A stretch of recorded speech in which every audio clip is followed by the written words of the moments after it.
सावन सोमवार का महीना हिंदू पंचांग का पवित्र महीना माना जाता है। यह महीना भगवान शिव को समर्पित होता है। इस महीने में शिव भक्त भगवान शिव की विधि विधान से पूजा अर्चना करते हैं और सावन के महीने के सोमवार का महत्व और भी अधिक होता है। इस माह में शिव की पूजा अर्चना करने से सभी मनोकामनाएं पूरी हो जाती हैं। धार्मिक मान्यताओं के अनुसार सावन के महीने में भगवान शिव और माता पार्वती की विधि विधान से पूजा करने ने भक्त की मनोकामना पूरी होती है। इसके साथ ही सावन के सोमवार व्रत रखने से भोलेनाथ की विशेष कृपा प्राप्त होती है। इस सावन के महीने में किसी भी व्यक्ति ने भगवान भोलेनाथ की थोड़ी सी भी पूजा साधना क्रिया कर ली तो उसे व्यक्ति के जीवन की सभी मनोकामनाएं पूर्ण हो जाती हैं। उसे व्यक्ति के जीवन के हर कष्ट खत्म हो जाते हैं और उसे व्यक्ति के जीवन में धन आना शुरू हो जाता है। भक्तों, वीडियो आगे शुरू करें उससे पहले भगवान भोलेनाथ के सच्चे भक्त वीडियो को लाइक अवश्य कर दें और कमेंट बॉक्स में लिख दें हर हर महादेव, जिससे कि भगवान भोलेनाथ जी का आशीर्वाद आपको सीधे प्राप्त हो सके। भक्तों, आज की इस वीडियो में हम आपको बताएंगे कि 5 अगस्त सावन के तीसरे सोमवार के दिन आपको भगवान भोलेनाथ के शिवलिंग पर क्या क्या अर्पित करना और वहां से वापस क्या लेकर के आना है, ताकि आपके घर की गरीबी, दरिद्रता, परेशानी, कष्ट, दिक्कतें हमेशा के लिए खत्म हो जाए। दूसरी तरफ आपके घर पर सुख, समृद्धि, यश, वैभव, ऐश्वर्य की आपको प्राप्ति हो सके, उसको भगवान भोलेनाथ का आशीर्वाद मिल सके। कहा गया है कि देवों के देव भगवान भोलेनाथ अगर किसी भी व्यक्ति को आशीर्वाद दे दें तो उसे व्यक्ति का साक्षात काल भी आकर कुछ नहीं बिगाड़ पाता है। कि इस वीडियो में हम आपको बताएंगे कि कैसे आप सावन के तीसरे सोमवार दिन, जो बहुत ही पवित्र दिन है, इस दिन भगवान भोलेनाथ को प्रसन्न कर सकते हैं। कैसे आपको भगवान भोलेनाथ का आशीर्वाद प्राप्त हो सकता है और कैसे सावन के दिनों में शिवलिंग की आपको पूजा करनी है, वह भी खास उपाय करते हुए कैसे आपको शिवलिंग पर क्या क्या चढ़ाना है और वहां से क्या क्या लेकर अपने घर पर वापस लेकर आना है, ताकि आपके घर पर धन कभी भी कम न हो सके। 19 अगस्त को सर्वार्थ सिद्धि योग पर पूर्णिमा के दिन समाप्त हो जाएगा। इस माह आप न सिर्फ भगवान शिव की कृपा प्राप्त कर सकते हैं, बल्कि मां लक्ष्मी को भी प्रसन्न कर सकते हैं। इसके अलावा अगर आप कर्ज से परेशान हैं तो आपको सावन के दिनों में कुछ अचूक उपाय जरूर करने चाहिए और सावन में भगवान शिव की पूजा और कुछ आसान उपाय से आप कर्ज से छुटकारा पा सकते हैं।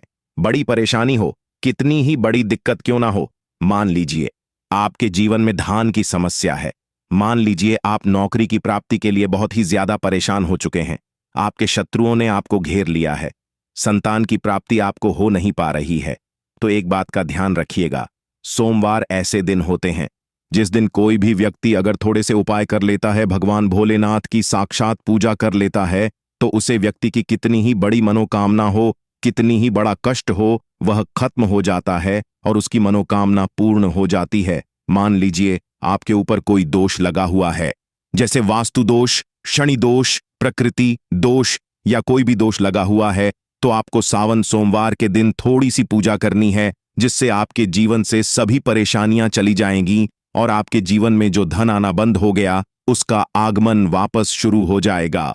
मान के चलिए आपके जीवन में कभी भी कोई परेशानी नहीं रहेगी। बस भक्तों, आज की इस वीडियो को लास्ट तक देख लीजिए। और एक बात कही गई है कि जब भी हम भगवान भोलेनाथ की पूजा करते हैं, हमें धैर्य रखना चाहिए, विश्वास रखना चाहिए और श्रद्धा के साथ भगवान भोलेनाथ की पूजा करनी चाहिए, क्योंकि भगवान भोलेनाथ बहुत ही भोले हैं और किसी भी व्यक्ति की थोड़ी सी ही पूजा से, साधना से तुरंत ही प्रसन्न हो जाते हैं। इसलिए भक्तों को सावन सोमवार के दिन कुछ ऐसी चीज हैं जो आपको अवश्य पता होनी चाहिए, क्योंकि सावन सोमवार के दिन अगर आप भगवान भोलेनाथ के सामने पूजा करने जा रहे हैं तो मान के चलिए भक्तों, आपने अगर कोई गलती कर दी तो भगवान भोलेनाथ आपसे क्रोधित हो जाएंगे। सबसे पहले आपको भगवान भोलेनाथ के मंदिर जाना होगा। यह जितने भी उपाय आपको बताए जाएंगे ये मंदिर के उपाय होंगे। कई लोग हमसे पूछते हैं कि गुरुजी, हमारे घर पर शिवलिंग है, क्या हम घर पर पूजा नहीं कर सकते हैं?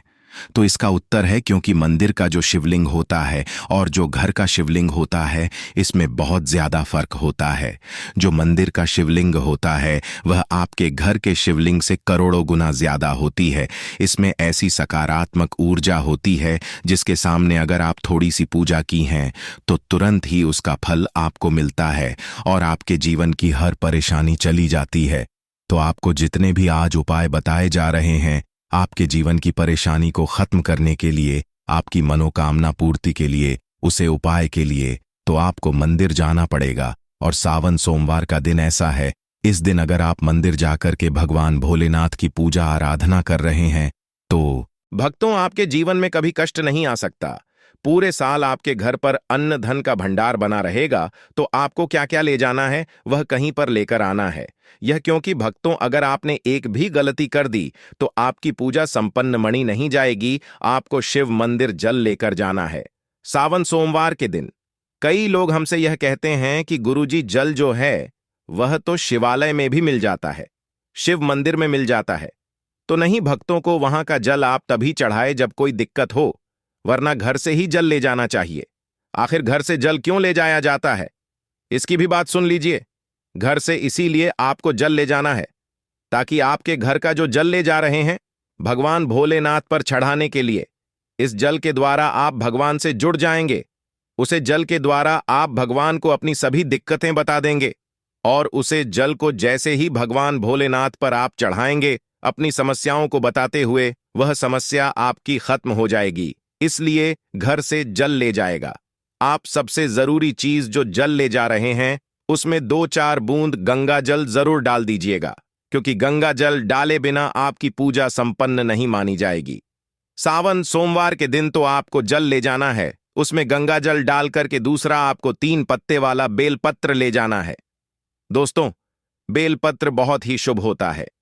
आपने अगर मान लीजिए एक तरफ 1000 कन्याओं को खाना खिलाया है, दूसरी तरफ भगवान भोलेनाथ को बेलपत्र चढ़ाया है, तो ये दोनों बराबर माने जाते हैं, इसीलिए बेलपत्र जरूर ले जाएगा।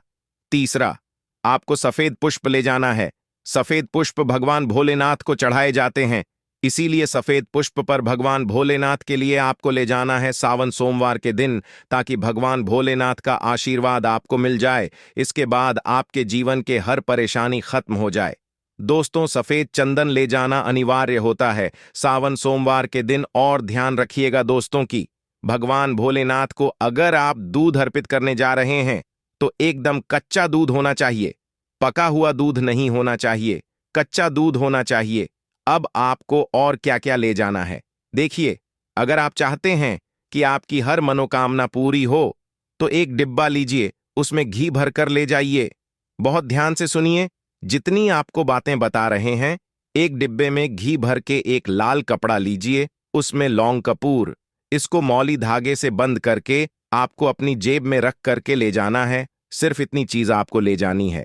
सावन सोमवार के दिन को अब आपको पूजा कैसे करनी है, चलिए आपको बताते हैं। बहुत ध्यान से लास्ट तक देखिएगा और जितनी भी चीज आपको बताई जा रही है, इन चीजों को आपको ले जाना है और शिवालय से वापस लेकर आना है अपने घर पर, ताकि आपको धन की प्राप्ति हो सके, आपकी कोई भी मनोकामना हो वह पूर्ण हो जाए। भक्तों, आप पहले जाएंगे मंदिर। सबसे पहले आपको इस बात का ध्यान रखना है, मंदिर जाने से पहले ही कल या नीले कपड़े का धारण करके मंदिर ना जाए, वरना भगवान भोलेनाथ का आपको क्रोधित रूप देखना पड़ सकता है। सबसे पहले आपको यह करना है कि पतली धार बनाते हुए जल भगवान भोलेनाथ को अर्पित कर देना। बहुत ध्यान से सुनिएगा भक्तों को, पतली धार बनाते हुए भगवान भोलेनाथ को जल आपको अर्पित कर देना है। दोस्तों की भगवान भोलेनाथ को चंदन लगाना है। चंदन लगाने के बाद भगवान भोलेनाथ पर 3 पत्ते वाला बेलपत्र रखना है, भगवान भोलेनाथ पर कर देना है। सिर्फ इतना आपको करना है। दूध अगर आप चढ़ाना चाहते हैं तो दूध भी आप चढ़ा सकते हैं, इतना बस आपको करना है। इतना करने के बाद आपको वहां पर खड़े होकर 108 बार, बहुत ध्यान से सुनिएगा, 108 बार आपको ओम नमः शिवाय मंत्र का जाप करना है, या तो 1008 बार कर लीजिए। ये 3 ऐसी चीज है जो आपको करनी है, इतना करना है। अब आपको क्या करना है, एक डिब्बा जो घी का आप ले गए हैं, उसे घी के डिब्बे को आपको शिवालय के जो गिरता हुआ शिव धारा है जो शिवलिंग से वहां पर पानी गिर रहा है, इस शिवहरी के पानी से आपको छू आना है और अपनी जेब में वापस रख लेना है। ये जो लाल पोटली आप ले गए हैं बंद करके लौंग की, इसको भी छोड़ना है, वापस रख लेना है। अब आपको क्या करना है जी? लौटे में पानी ले गए थे, या जी लौट में भी आप दूध ले गए थे, उसमें आपको क्या करना है? आपको जो भगवान भोलेनाथ का पानी जहां पर गिर रहा है, ध्यान से देखिएगा, शिवलिंग का जो पानी नीचे गिर रहा है, इस पानी का थोड़ा सा पानी अपने लोटे में ले लेना है।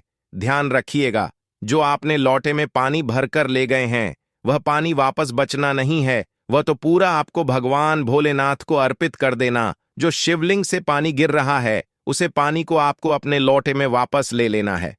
भक्तों, मान लीजिए आप यह सोच रहे होंगे कि कई लोग वहां पर पानी चढ़ा रहे हैं, तो इस बात की आप चिंता ना करें, क्योंकि भगवान भोलेनाथ के शिवलिंग पर जब भी पानी चढ़ाया जाता है वह अमृत बन जाता है। कहाँ जाता है? कई देवी देवता शिवलिंग के पास अदृश्य रूप में खड़े होते हैं ताकि शिवलिंग से गिर रहा पानी वह धारण कर सके। इतना पवित्र होता है शिवलिंग से गिरता हुआ पानी। तो शिवलिंग से गिरता हुआ पानी को आपको अपने लौट में ले लेना, सिर्फ थोड़ी सी बूंदें ले लेनी है। अब आपको क्या करना है? आपके घर वापस आना है। जो आपने लौट में पानी लिया है भक्तों, इसको घर पर आते ही घर के लोग जो है आपके ऊपर थोड़ा थोड़ा पानी छिड़क देना है। घर के हर कोने में पानी छिड़क देना है। घर के मुख्य द्वार पर पानी छिड़कते न सिर्फ इतना आपको करना है, इतना आपने कर दिया। अब मान लीजिए पूरे साल आपके घर पर नकारात्मक शक्तियां नहीं आ पाएंगे। आपके घर पर कोई काला जादू, काली विद्या काम ही नहीं कर पाएगी।